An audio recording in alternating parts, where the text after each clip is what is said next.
It started with a phone call from my mother. At first, I almost didn't answer.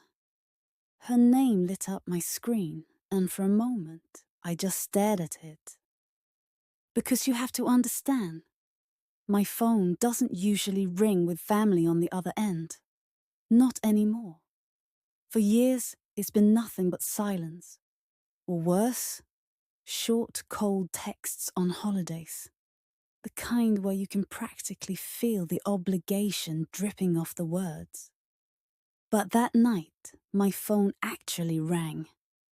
I picked up. Her voice was unusually sweet. Too sweet.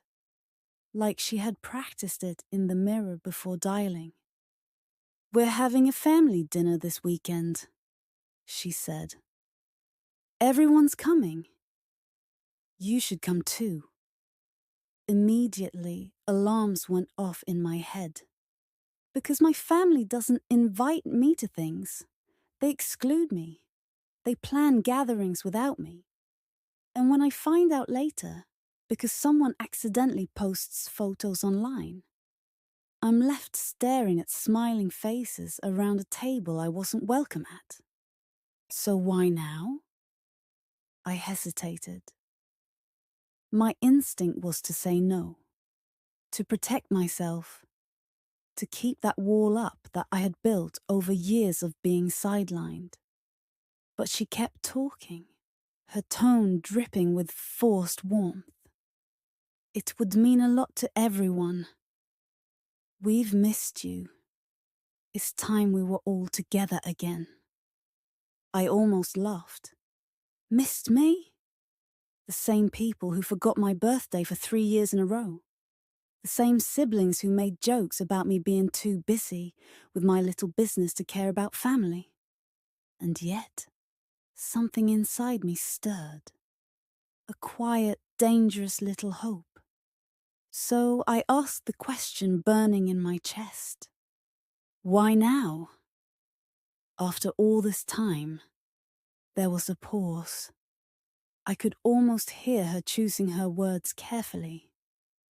"Because you're still family," she finally said. "Don't you want to reconnect?" Her words hit me like a stone to the chest. Because I did want to reconnect. A part of me, the part that still remembered childhood birthdays and movie nights, still wanted to believe family could be fixed, that they could change, that maybe finally I could sit at the table without feeling like an outsider. I closed my eyes, remembering all the times I'd been left behind. The Christmas Eve where I sat alone, scrolling through pictures of their matching pajamas. The reunion I learned about after it was over, when a cousin casually asked me why I hadn't shown up. The countless times I'd overheard whispers. "She thinks she's better than us." All of that history pressed on me like a weight, but alongside it was that stubborn flicker of hope. Maybe this time would be different. Maybe they meant it.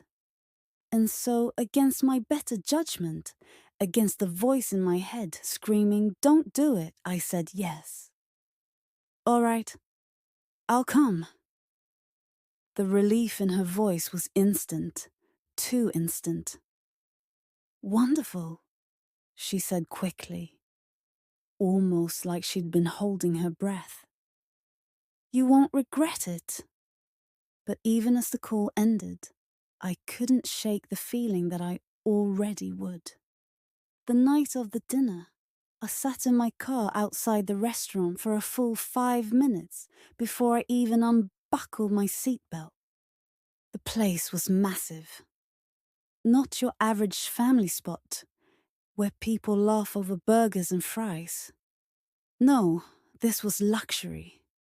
The kind of place that whispered money from the moment you pulled into the valet line.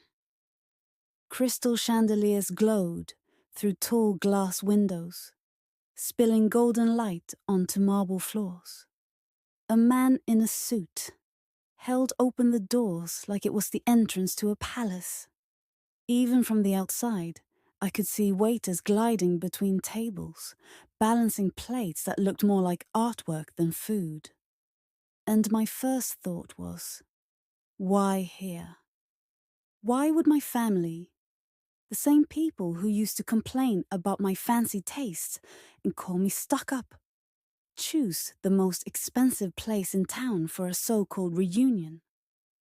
I should have turned the car around right then. But instead, I forced myself out, heels clicking against the pavement as I walked to the entrance. Inside, the air smelled of roasted garlic, seared steak, and something else. Wealth. That invisible heaviness that clings to places where meals cost more than rent. I told the host the name on the reservation. She gave me a quick smile and gestured toward the back of the room. And that's when I saw them. My entire family. A long table stretched across the center of the room, filled with faces I hadn't seen in years. My parents sat at one end like royalty, cousins and siblings flanking them. Glasses raised, laughter echoing across the polished wood. It looked like a celebration, except it wasn't for me.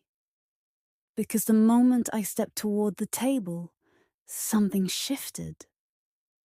The laughter dipped, the smiles faltered. A hush rolled over them like a wave.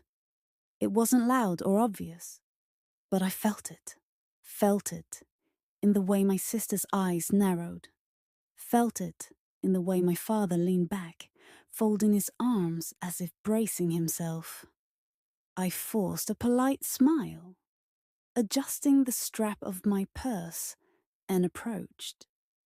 But before I could even take a seat, one of my cousins leaned sideways, not bothering to lower his voice. This table is for family, but not for her. The words sliced through the air, sharp and cruel. A few people chuckled softly. Others looked down at their plates, pretending they hadn't heard.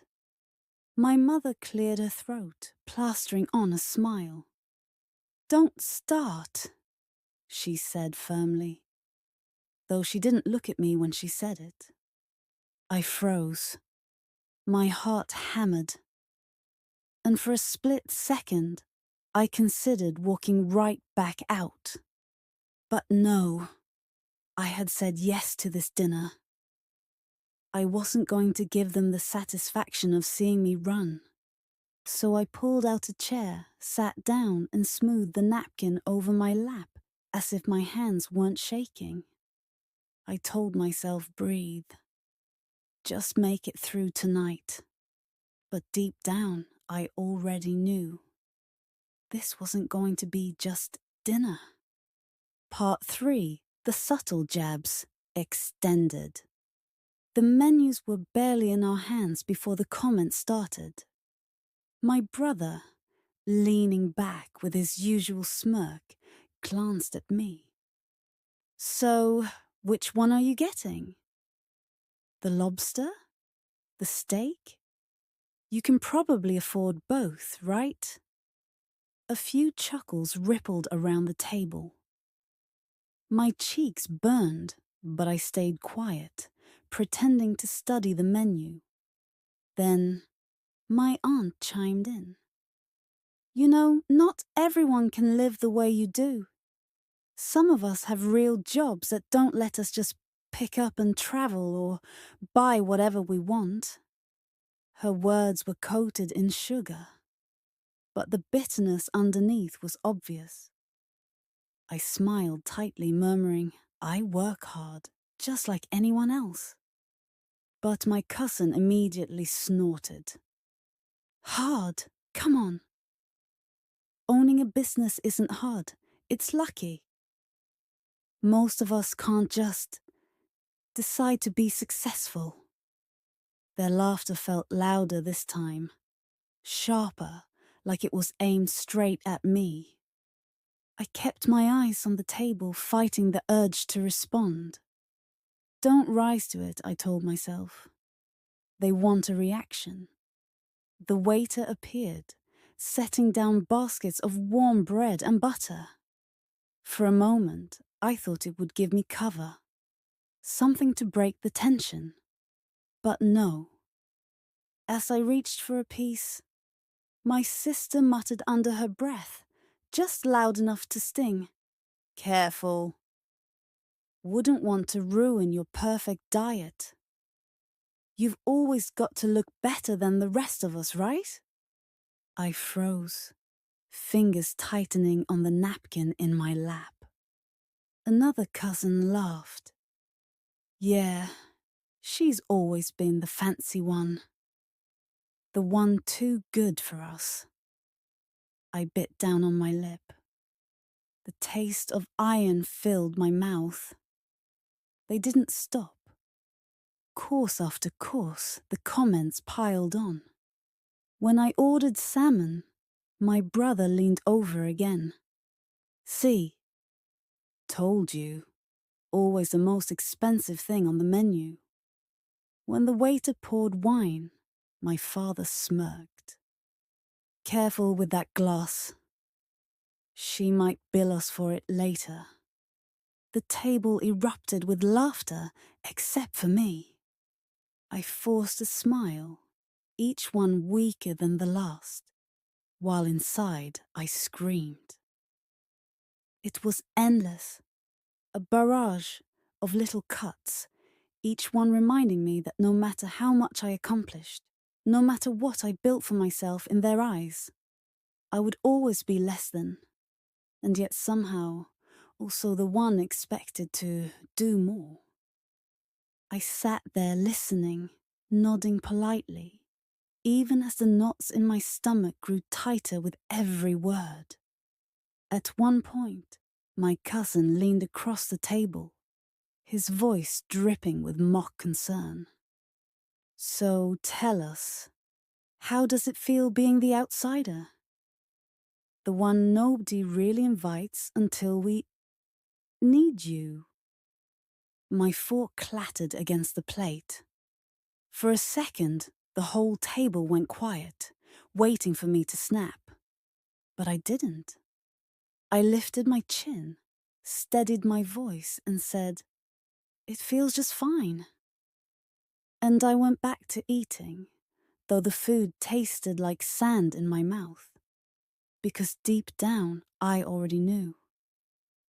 This wasn't about reconnecting. This wasn't about family. This was leading somewhere else. And I could feel it coming like a storm on the horizon. For a long moment, I just sat there, silent. The bill in front of me, like a weapon they had all quietly agreed to aim at my chest. I traced the edge of the receipt with my fingertip, listening to the sound of my own heartbeat in my ears. Around me, the table buzzed with false casualness. My brother cracked a joke about work. My aunt sipped her wine.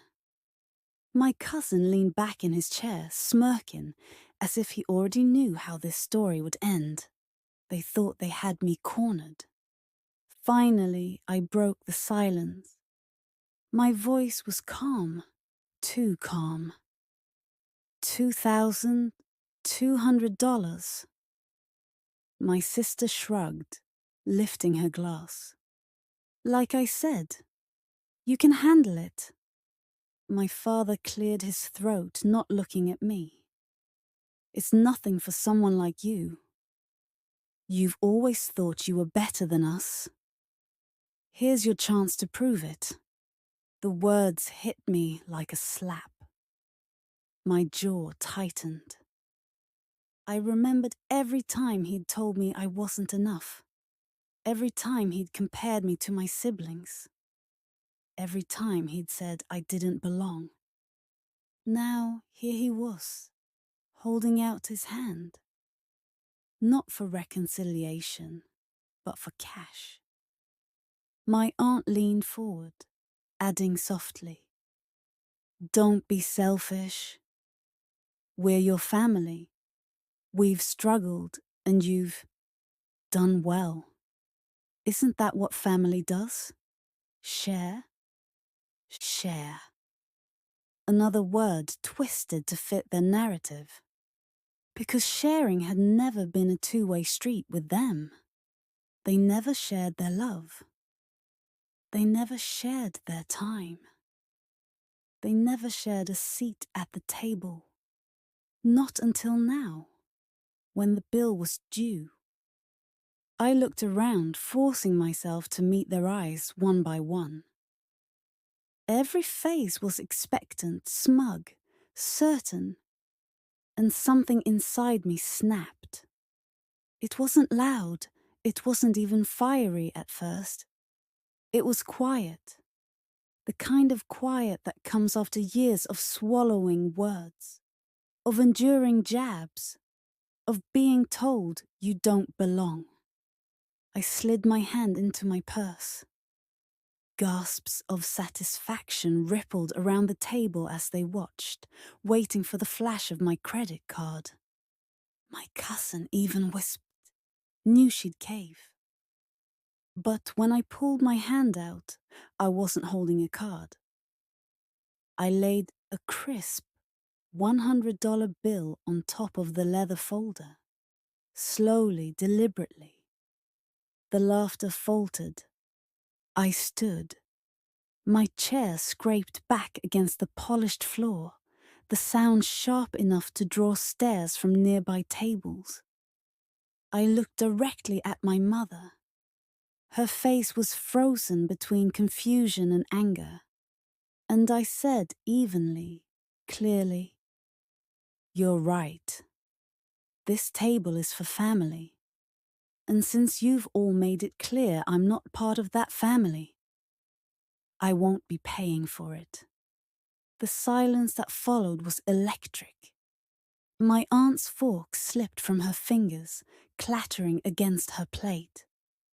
My brother's smirk vanished, replaced by a flush of red fury.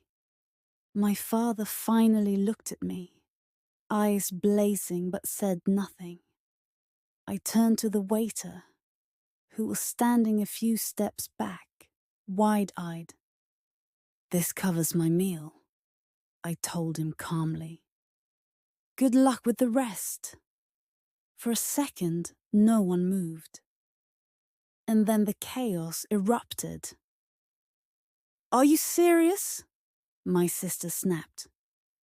"You can't just walk out," shouted my cousin. "After everything we've done for you." My mother started, her voice sharp with desperation. But I was already picking up my purse. My legs shook as I walked toward the exit, but each step grew steadier, stronger. With every stride, the weight of their manipulation slipped off me like chains I'd been dragging my whole life. Behind me, I could hear them.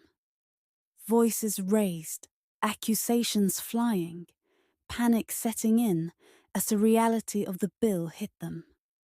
But I didn't turn back. Not once.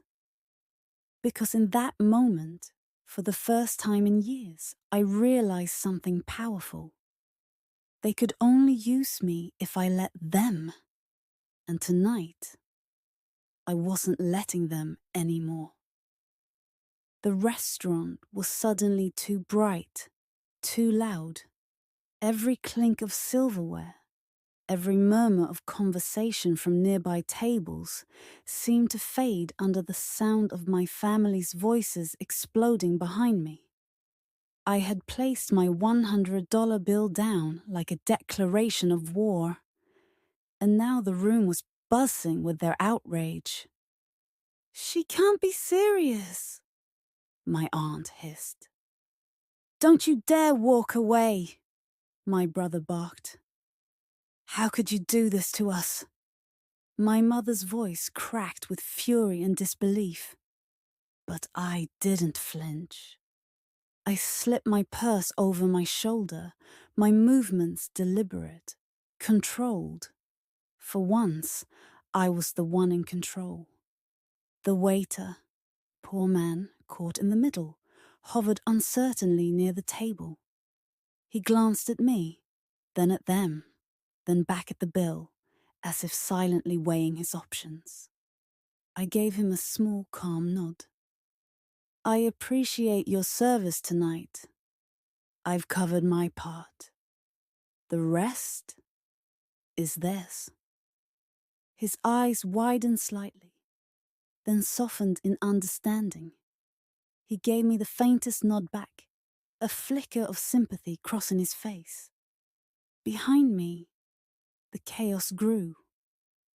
My cousin slammed his palm against the table. You're unbelievable! You come here, act all high and mighty, and now you're going to leave us with this. Another voice cut in. She owes us. After everything, owes them. That was their favorite word. They always thought I owed them something. Time, money, apologies. But never once did they consider what they owed me. I paused by the edge of the table, my heels clicking softly against the polished floor. For the first time that night, I turned back to face them. Their faces were a storm of emotions: anger, shock, desperation. My mother looked almost pleading, her eyes darting between me and the bill like a gambler watching her last chip disappear. I held their gaze, steady and unshaken. And I said quietly but firmly, family doesn't guilt you. Family doesn't use you. Family doesn't only remember you when the check comes. If this is what being part of your family means, then I want no part of it. Gasps rippled across the table. Someone muttered my name in disbelief, but I was done explaining. I turned on my heel and walked toward the door. Each step felt lighter than the last. My shoulders, usually so tight from years of biting my tongue, finally loosened.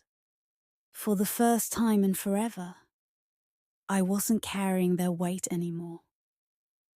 I passed by other diners, their curious eyes following me. Some looked shocked, others almost approving, like they understood. A woman at a nearby table even gave me the smallest, knowing smile, as if to say, "Good for you." Behind me, the shouting grew louder. My brother's voice rose above the others. "You can't just leave. You'll regret this." But I didn't regret it, not even a little. The host at the front gave me a polite smile as I approached. She must have heard the commotion, but she didn't say a word. She simply opened the door for me, letting the cool night air wash over my skin like freedom itself. I stepped out. The noise of the restaurant dulled behind me, the heavy doors closing on their chaos. For a moment, I just stood there on the sidewalk, breathing in the night. The sky above was dark, dotted with stars, the city humming around me. Alive, indifferent, free. And so was I. As I walked to my car, I realized something important. Revenge didn't have to be loud, or cruel, or vengeful in the way people expect. Sometimes revenge was as simple as refusing to play their game. And tonight, I had won by walking away. When I slid into my car that night, the leather seat felt like sanctuary. I sat in silence for a moment, the engine off, headlights dim, just letting the quiet soak into me. Inside the restaurant, I could still faintly hear the muffled chaos, raised voices, frantic tones. The sound of people realizing that for once they'd have to clean up their own mess. For years, I had been the one to carry the weight. Not anymore. I started the car, pulled out of the valet circle, and drove off into the night. Each mile that grew between me and that restaurant felt like a weight lifted off my shoulders. But of course, they didn't let it go. By the time I got home, my phone was lit up like a Christmas tree. Text after text. Voicemail after voicemail. I scroll through them, one by one. How could you humiliate us like that? You made a scene. Everyone was staring. We're your family. You had a duty to us. You're so selfish. After everything we've done for you, I almost laughed at that one. Everything they'd done for me? What exactly had that been? Message after message poured in, some furious, some manipulative, some even pretending to sound wounded. We just wanted to reconnect. And this is how you treat us. You've changed. Money's made you cold. We'll never forget this. Each one was designed to cut, to guilt, to pull me back into their orbit. But instead of pain, I felt something else. Relief. For the first time in years, their words didn't pierce me. They bounced off like raindrops on glass. I set my phone down, silence filling the room. And I thought about that night. I thought about how, for years, I had bent myself into knots, trying to earn their acceptance. How I'd shown up to events where I wasn't wanted. How I'd bitten my tongue through insults and jokes that weren't jokes. How I had allowed myself to believe that one day they'd treat me differently. But that night proved the truth. I wasn't family to them. I was a wallet, a convenient target for their bitterness, a safety net for their irresponsibility. And when I refused to play that role, they panicked. It was almost poetic in a way. Lying in bed later, I realized I wasn't angry anymore. Not really, because anger still ties you to the people who hurt you. But I felt free. I had drawn a boundary, and for once, I hadn't backed down. They could rage, they could guilt, they could twist the story until they convinced themselves I was the villain. But I knew the truth, and the truth was simple. Family isn't blood. Family is who shows up, who respects you, who treats you with love. And if they couldn't give me that, then walking away was the best decision I'd ever made. Sometimes revenge isn't about shouting. Sometimes it isn't about payback at all. Sometimes the sweetest revenge is silence, walking away, and living a life they'll never be able to touch. That night, I walked away.